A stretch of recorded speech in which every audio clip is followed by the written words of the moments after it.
One landlord thought he had the perfect tenants. 3 months later, late rent, illegal subletting, police knocking on the door. Before you rent out your property, ask these 5 questions because one mistake could cost you thousands of dollars. Stick around because at the end, I'll share a real-life landlord horror story where one question led to unpaid rent, illegal subletting, and a police raid. So here are the 5 questions you should be asking your tenant. Number 1, why are you moving?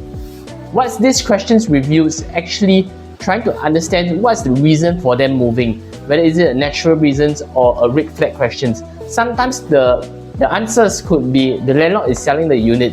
This reason is quite reasonable because you will ask a follow-up questions later would be how long have you been staying in that place? If it has been quite long, usually it's quite a decent answer.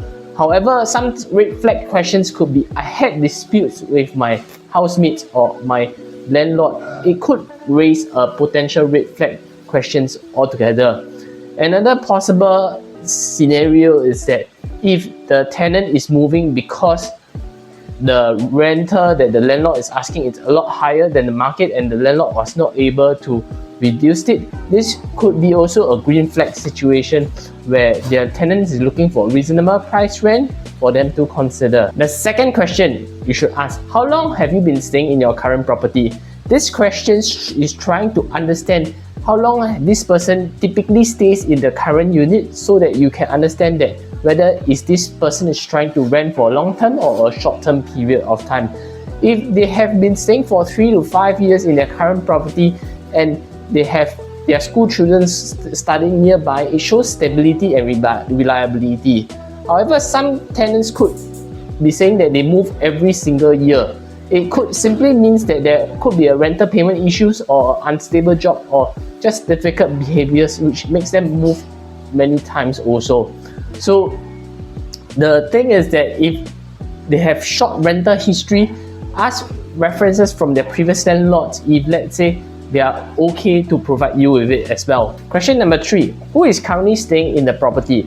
What this question reveals is actually important when multiple people plan to move in together, for example friends, siblings.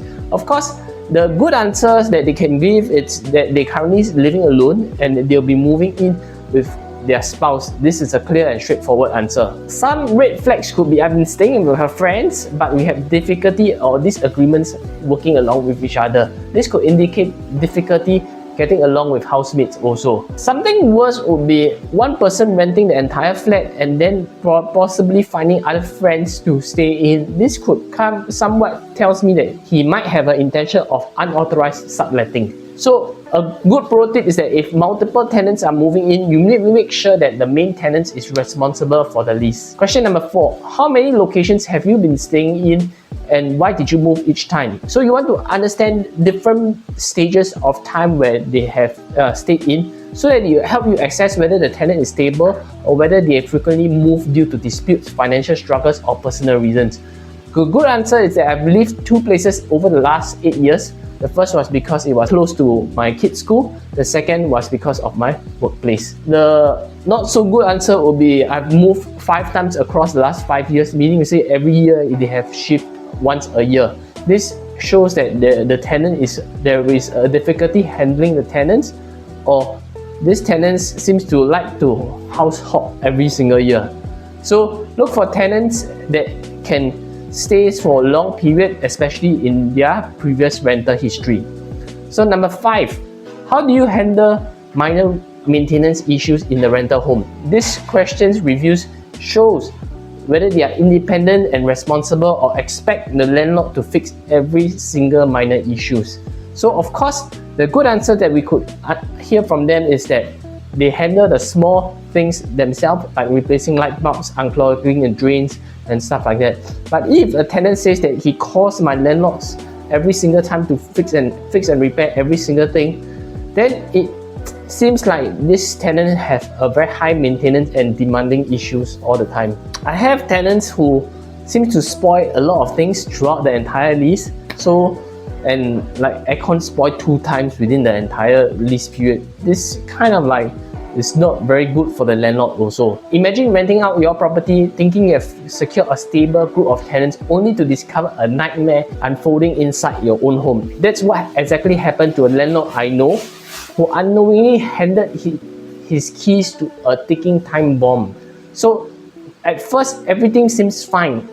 The students were polite, they paid the deposit, and the landlord thought, great, easy tenants. But by month 3, it all started unraveling. Delayed rental payments became a pattern. First, it was a bank transfer issues, then family problems, and soon excuses piled up faster than the overdue rent. Behind closed doors, late payment was just the beginning.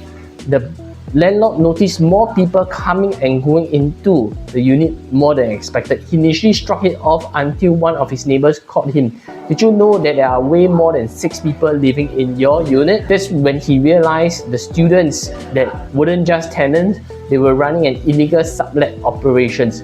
The police gets involved. One night, the landlord's phone rang. It was the police. They asked, "Are you the owner of this property?" He replied, "Yes, why? We are conducting a raid.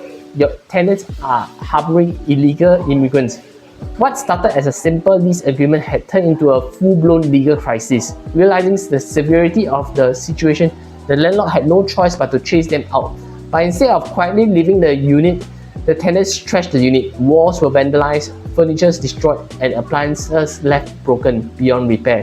By the time it was over, the landlord wasn't just dealing with unpaid rent. He was facing thousands in damages and legal mess. By asking these 5 questions, you can avoid rental headaches and secure great tenants. If you found this helpful, hit the like and subscribe for more property tips. Now that you know how to screen your tenants, what happens next? The entire process from listing your property to handling repairs is a whole other game. Watch my next video, complete guide to renting out your property in Singapore. The timeline, the processes, the finances, and repairs. Click here to avoid rental headache.